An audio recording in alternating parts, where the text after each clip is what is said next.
రాజకీయ విశ్లేషకుడు మాజీ ఎంపీ ఉండవల్లి అరుణ్ కుమార్ మరోసారి తెర మీదకు వచ్చారు. ప్రస్తుతం జరుగుతున్న రాజకీయాలపై తనదైన శైలిలో మాట్లాడి అందరినీ ఆకట్టుకున్నారాయన.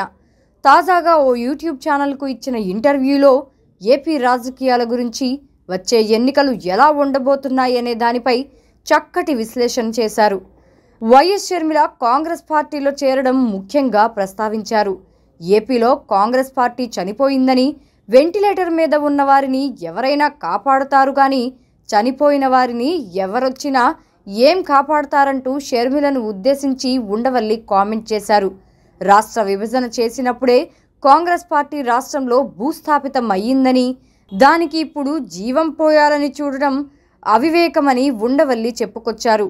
వైఎస్ఆర్ మరణించినప్పుడు జగన్ను సీఎం చేసి ఉంటే రాష్ట్రంలో కాంగ్రెస్ పార్టీ బ్రతికి ఉండేదని, ఇప్పుడు షర్మిలను తీసుకొచ్చినా ఎటువంటి లాభం ఉండదని ఉండవల్లి అభిప్రాయపడ్డారు. అన్నను కాదని షర్మిల బయటకు వచ్చినప్పుడే ఆమెకు వైఎస్ఆర్ అభిమానులు దూరమయ్యారని, సరే తెలంగాణలో పార్టీ పెట్టుకుంది, అక్కడే ఉండి రాజకీయం చేస్తుందనుకుంటే ఇలా అన్న మీద విమర్శలు చేయడాన్ని వైఎస్ను అభిమానించేవారు ఎవ్వరూ కూడా అంగీకరించరని ఉండవల్లి తెలిపారు.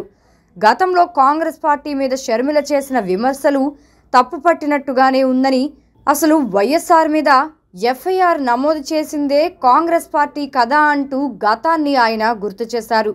ఏది ఏమైనప్పటికీ షర్మిల నిర్ణయం అతిపెద్ద తప్పుగా ఉండవల్లి అభివర్ణించారు.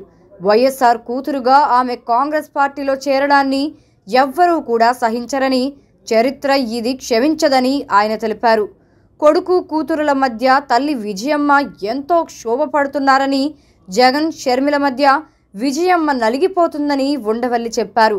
షర్మిల కాంగ్రెస్ పార్టీలో చేరడం వల్ల ఆ పార్టీ ఒక్క ఎమ్మెల్యే సీటు కూడా గెలవదని ఉండవల్లి కుండబద్దలు కొట్టేశారు.